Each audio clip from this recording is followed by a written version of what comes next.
பாஸ்டர்னு சொல்லிட்டு வந்து ஜோம் பண்ணாங்க. நடந்தது. இந்த பிள்ளைக்கு இனி ஒரு 3 மாதம் இருக்கு, அவளுக்கு படிப்பு முடியவது, பணம் இல்லை, எல்லாம் பார்த்தாங்க. குறிப்பிட்ட அவங்க போகக்கூடிய அந்த இடத்துல போய் கேட்டாங்க, ஒரு லெட்ரு தாங்க, எனக்கு இன்னும் நம்ம அந்த காலேஜில் ஒரு இடம் வாங்கித்தாங்க. அதெல்லாம் முடியாது, அதெல்லாம் கொடுக்க முடியாது, கஷ்டம் அப்படின்னு சொல்லிட்டாங்க. அடுத்தது 2-3 பேரை பார்த்தாங்க, ஒன்றுமே நடக்கலை. எனக்கு நல்ல ஞாபகம் இருக்குது, இந்த ஆலயத்தில் வந்த ஒரு உபவாச நாள், அழுது புலம்பிட்டு, யாருக்கும் தெரியாது, அவங்க அழுது புலம்புனாங்க. அதுக்கப்புறம் என்கிட்ட சொன்னாங்க, பாஸ்டர் என்ன செய்யணும் தெரியல, யாருமே எங்களுக்கு உதவியாக இல்லை, எல்லா இடமும் பணம், அதுக்குள்ளே பணமும் இல்லை, என்ன செய்கிறேன்னு தெரியல, ஜோம் பண்ணும் அப்படி சொல்லிட்டு ஜோம் பண்ணிட்டு, இப்போ அந்த இனி ஒரு குடும்பம் அவர்கள் மேலே இன்னைக்கு இங்கே வராங்க. அவங்க அப்பா அந்த நேரம் இங்கே வரலை. இவங்க அப்படி பேசிகிட்டு இருக்கும்போது அவங்கள்ட்ட பேசியிருக்கிறாங்க. உடனே அவங்க கேட்டிருக்காங்க, என்ன வேணும், என்ன விஷயம். அப்போ அவங்க இது மாதிரி பிள்ளைக்கு ஒரு மெடிக்கல் காலேஜில் ஒரு நர்சிங் இதுக்கு ஒரு சீட்டு வேணும், அதுக்கு பணம் கேட்குறாங்க எல்லா இடமும். உடனே அவங்க அப்படியா சரி இன்னாரை பாருங்க. அவங்க சொல்லும்போது சாட்சி என்ன தெரியுமா, இந்த ஆலயத்தில் வந்து கண்ணீர் வடித்து அழுதுட்டு போனாங்க, எனக்கு யாருமே கை கொடுக்கலப்பா, நான் போன ஆலயத்தில் கூட ஒரு கடிதம் தான் நான் கொண்டு இங்கே படித்து வச்சிருப்பேன், பக்கத்தில் அது கூட செய்யலையாப்பா அப்படின்னு சொல்லி கண்ணீரோடு இந்த இடத்துல ஜோம் பண்ணிட்டு போனாங்க. ஆனால் அவர்கள் சொல்லுகிறாங்க, எங்கேயோ இருந்த ஒரு மனுஷன், அதிகாரத்தின் உயர்ந்த இடத்துல இருந்த ஒரு மனுஷன் சொன்னாராம், நீங்கள் நாளைக்கு இந்த குறிப்பிட்ட மெடிக்கல் காலேஜுக்கு போங்க, நான் கால் பண்ணி அங்கே பேசுகிறேன். அவங்க சொல்ல, நான் அவர்கள் முகத்தை பார்த்ததில்லை பாஷ. மறுநாள் இவங்க போனாங்க. கர்த்தருடைய கிருபையினால் அந்த பிள்ளைக்கு சீட்டை கர்த்தர் ஆயத்தவர், கரங்களை தட்டி ஆண்டவர் எல்லாரும் கர்த்தர் நல்லவர், கர்த்தர் நல்லவர். அடுத்து நீங்கள் பார்த்தீங்கன்னா இந்த பிள்ளை அந்த காலேஜில் படிக்கும்போது கொஞ்சம் நிலைமைகள் அப்படி. அதுக்கு பிறகு பார்த்தீங்கன்னா ஒரு நாள் அதே காலேஜுக்குள்ளே நம்முடைய சபைக்கு வரக்கூடிய ஒருத்தர், உலகத்தில் பிற ஆண்டவர் நல்ல உயர்ந்த ஸ்தானத்தில் வைத்த ஒரு அதிகாரியாக வச்சிருக்கிறார். இவர் அந்த காலேஜில் போய் செக் பண்ணதுக்காக உள்ளே போகிறார். உள்ளே போகும்போது இந்த பிள்ளை எப்படி இருக்கா அப்படின்னு கேட்காரு. பார்த்து நல்லா இருக்கான்னு கேட்டேன்னு அங்கே முழு காலேஜையும் நடுங்கிட்டு. ஏன்னா இவர் அவ்வளோ பெரிய அதிகாரி, நம்ம சபைக்கு வருவார் ஆனால் காட்டிக்கிட மாட்டார், அவ்வளோ பெரிய அதிகாரி, முழு காலேஜ். இது யார்? என் அண்ணனுக்கு பிள்ளை. அதுக்கப்புறம் அந்த பிள்ளைக்கு மரியாதையே வேறு. நான் ஏன் சொல்லுகிறேன், எங்கோ ஒருத்தர் நமக்கு செய்ய வேண்டிய கர்த்தரை நம்புகிற பிள்ளைக்கு, இது நம்ம ஆலயத்துக்குள்ள கர்த்தர் செய்தது. இனி ஒரு 3 மாதம் கிருபையினால் முடித்து சந்தோஷமாக வரட்டும், கர்த்தர் ஆசீர்வதிப்பார்.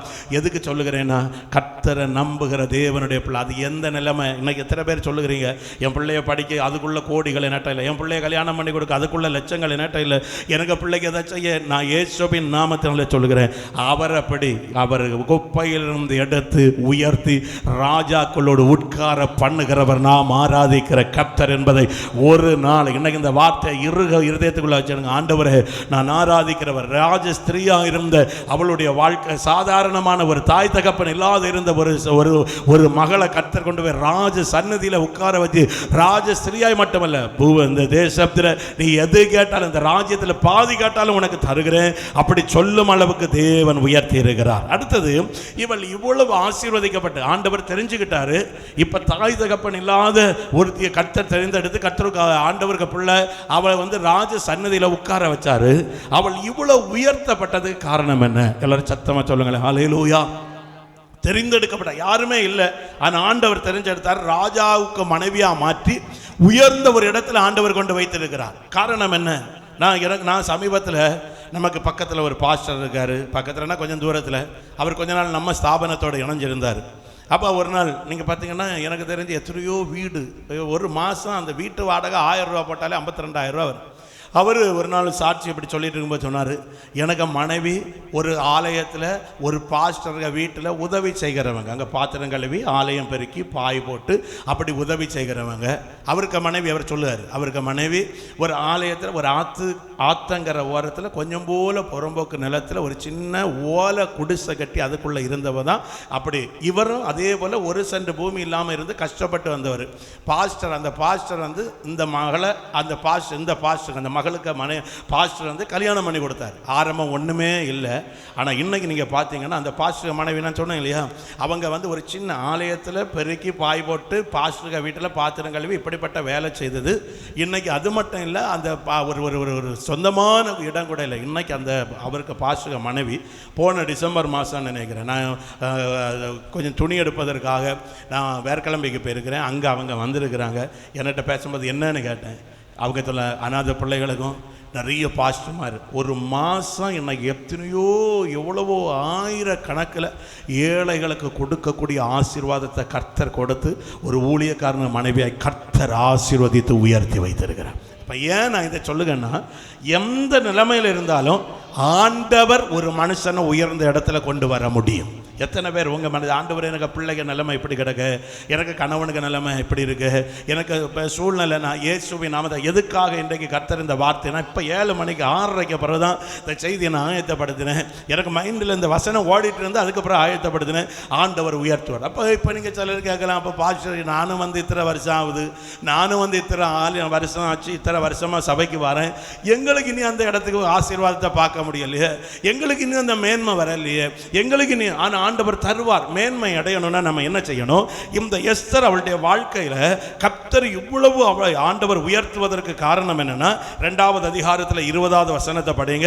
அத எஸ்தரின் புத்தகம் 2வது அதிகாரத்தில் 20வது வசனத்தை படிங்க. எஸ்தர் மொர்தெகாய் தனக்கு கற்பித்தபடி தன் பூர்வோத்தரத்தையும் தன் குலத்தையும் தெரிவிக்காதிருந்தால் எஸ்தர் மொர்தெகாயிடத்திலே வளரும் பொழுது அவன் சொற்கேட்டு நடந்தது போல இப்பொழுதும் அவன் சொற்கேட்டு நடந்தான். எல்லாரும் சத்தமா சொல்லுங்க ஹல்லேலூயா. இப்ப நல்லா புரிஞ்சுக்கிடுங்க, இந்த மொர்தெகாய் என்கிறவர் தான் இந்த எஸ்தர், தாய் தகப்பன் இல்லாத இந்த எஸ்தரை வளர்த்தினாரு. ஆனால் அன்னைக்கு அவளுக்கு வேற வழி இல்லை, அவர் சொல்லதை கேட்டுதான் ஆகணும். சாப்பாடு கிடைக்கணும்னா அவர் சொல்லதை கேட்கணும். இப்ப ராஜாவுடைய மனைவியாய் மாறி ராஜஸ்திரியா வந்தாச்சு. இன்னைக்கு அவளை கர்த்தர் உயர்த்தினதுக்கு காரணம், அவர் ராஜஸ்திரியாய் மாறின பிறகும் அவள் மொர்தெகாவுடைய வார்த்தைக்கு கீழ்ப்படுகிற ஒருத்தியாக இருந்தார். கரங்களை பற்றி ஆண்டவர் எல்லாரும் மகிமைப்படுத்த. கர்த்தர் நல்லவர். கஷ்டப்படும் போது பாஸ்டர் சொன்னா கீழ்ப்படிவோம். பிசாசுக போராட்டத்தில் இருக்கும்போது விடுதலை ஆகிறதுக்கு என்ன சொன்னாலும் நம்ம கேட்போம். பெரிய பிரச்சனை இருக்கும்போது பாஸ்டர் எதை சொன்னாலும் கேட்போம், கீழ்ப்படிவோம். வசதி வந்ததுக்கு பிறகு பாஸ்டர் சொன்னா பாப்போம். பாஸ்டர் கஷ்டப்படுகிற நேரம் உபவாச கூட்டத்துக்கு வந்துருங்க, ஓடி வந்துருவோம். வேதனையா இருக்கும்போது பிசாசு மாறிடாதா, ஓடி வந்துருவோம். எல்லா வேதனையும் மாறி நல்லா சந்தோஷமா சமாதானமா ஐஸ்வர்யமா இருக்கும்போது உபவாச கூட்டமா அது நடக்கட்டும். கஷ்டப்படுவனுக்கு நடக்கு. நம்ம கஷ்டத்தை ஒரு நாள் மறந்துடக்கூடாது. ஒரு நாள் நன்றாய் புரிந்து கொள்ளுங்க. எஸ்தரை தேவன் உயர்த்த காரணம் என்ன? அவள் அன்னைக்கு அனாதையா இருக்கும்போது வளர்த்தனவன் சொன்னதுக்கு கீழ்ப்படிந்தது போல ராஜஸ்திரியாய் மாறின பிறகு, இப்ப நான் யார் தெரியுமா? அன்னைக்கு எனக்கு சோத்துக்கு வழி இல்லை, அன்னைக்கு நீ சொன்னதெல்லாம் நான் கேட்டுட்டு இருந்தேன், இன்னைக்கு நானே நாட்டுக்கே சாப்பாடு கொடுக்க ராஜாவுக்கு மனைவி. இன்னி நீ சொல்லி நன்றி மறக்கல்ல. நன்றாய் புரிந்து கொள்ளுங்க. ஒன்று, அவள் பெரிய ஸ்தானத்தில் இருந்தும் அவள் எவ்வளவு உயர்த்தப்பட்டும் தன்னுடைய தகப்பன் வளர்த்தினவருக்கு அவள் கீழ்ப்படுகிறவளாக இருந்தாள். சத்தமா சொல்லுங்க ஹல்லேலூயா. இன்னைக்கு பிள்ளைகளுக்கு சொல்லுங்க. இன்னைக்கு பிள்ளைகள் பாருங்க, ஸ்கூல்ல படிச்சு எடுத்து பிள்ளைகளை பெற்றோர் கஷ்டப்பட்டு படிக்க வைக்கிறாங்க. படிச்சு அப்பா அம்மாவுக்கு இங்கிலீஷ் தெரியாம போலாம், நீ நல்ல ஆங்கிலத்தில் பேசலாம். அப்பா அம்மாவுக்கு இங்கிலீஷ் தெரியலன்னு சொல்லி அப்பா அம்மாவை கிண்டல் அடிக்கப்படாது. நான் ஒரு நாள் பாதியில் இங்கே வருவாங்க ஒரு குடும்பம், அவி வீட்டுக்கு நான் போயிருந்தேன். அங்கே போயிருக்கும்போது அந்த அம்மா பாவம், அது ரொம்ப படிப்பறிவு இல்லை, பாவம்.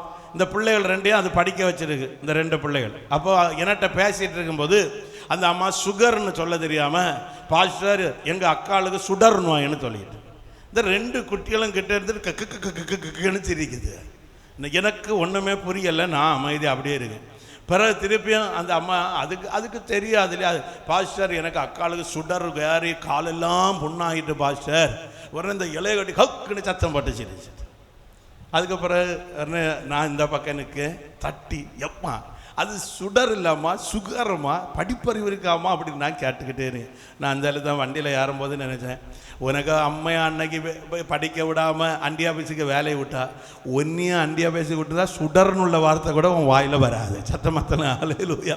சுடர்னு உள்ள உன் வாயில். காரணம், எனக்கு பெற்றோர் எப்படி, நான் நான் படிக்கலை, என் பிள்ளை படிக்கணும், நான் கஷ்டப்பட்டேன், என் பிள்ளை கஷ்டப்படக்கூடாது. இதுக்காக தான் பிள்ளைகளை நல்லா புரிஞ்சுக்கிடுங்க.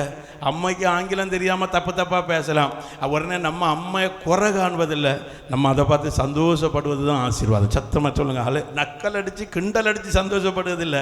எங்கள் அம்மா நம்ம நினைக்கணும், எங்கள் அம்மைக்கு பரவாயில்லை, எங்கள் அம்மா இவ்வளவாது பேசுது. சில பிள்ளைகள் எல்லாம் பார்த்தீங்கன்னா வெளி இடங்களில் போயத்தில் தனக்கு தகப்பனாரை காண்பித்து கொடுக்கறதுக்கு வெக்கப்படும். ஏன்னா அந்த மனுஷன் லுங்கி கட்டிட்டு போவார். தனக்கு அப்பாவுக்கு என்ன வேலைன்னா கூட உள்ள பிள்ளைகள்கிட்ட சொல்லாது, இன்ன இடத்துல முருக்காங்கடை வச்சிருக்காரு, இல்லை எங்கள் அப்பா இப்படி கூலி வேலைக்கு சொன்னாச்சுன்னா கேவலம் ஆயிரும், சொல்லாது. இல்லை அவர் அந்த கஷ்டப்பட்டு கடினமாக உழைச்சதுனால தான் இன்னைக்கு இந்த உயர்ந்த இவ்வளவு நல்ல வஸ்திரத்தை போடுறது.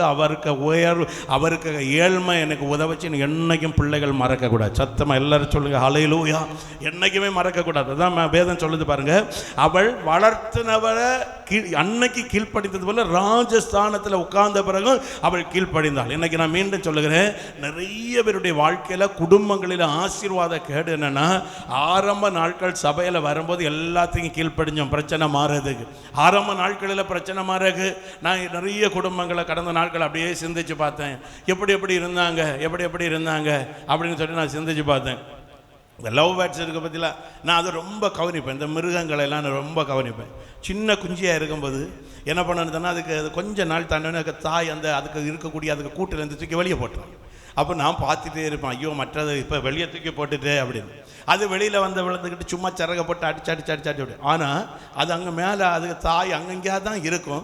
ஏதாவது ஒன்று அதை கொத்ததுக்கு பக்கத்தில் நெருங்கிட்டுன்னு வைங்களேன், அங்கேருந்து பறந்து கொத்த வரதை விரட்டி தள்ளிடும். ஆனால் அது கீழே தூக்கி போட்டாலும் மேலே இருந்து அது கவனமாக இருக்கும். என் பிள்ளைய ஒன்று அப்போ தான் நான் அதை ரொம்ப கவனம் போது நினைக்கிறேன். என்ன யோசித்தேன்னா, சில நேரம் பார்த்தீங்கன்னா அந்த தாய் அந்த பிள்ளையை தூக்கி கொண்டு மீண்டும் அந்த கூட்டுக்குள்ளே வைக்கும். அது தவப்பம் இருக்க பற்றியில் அது மெதுவாக காலை வச்சு தள்ளி கீழே போட்டு போயிடும். அப்போ நான் இதை பார்த்துக்கிட்டே இருப்பேன். ஆனால் அது எதுக்காக அது இந்த வேலை செய்தேன்னா, அப்படி வெளியே விழுந்தாதான் சீக்கிரம் சிறகடிச்சு பறக்க ஆரம்பிக்கும். சத்தமாக சொல்லுங்களேன் ஹல்லேலூயா.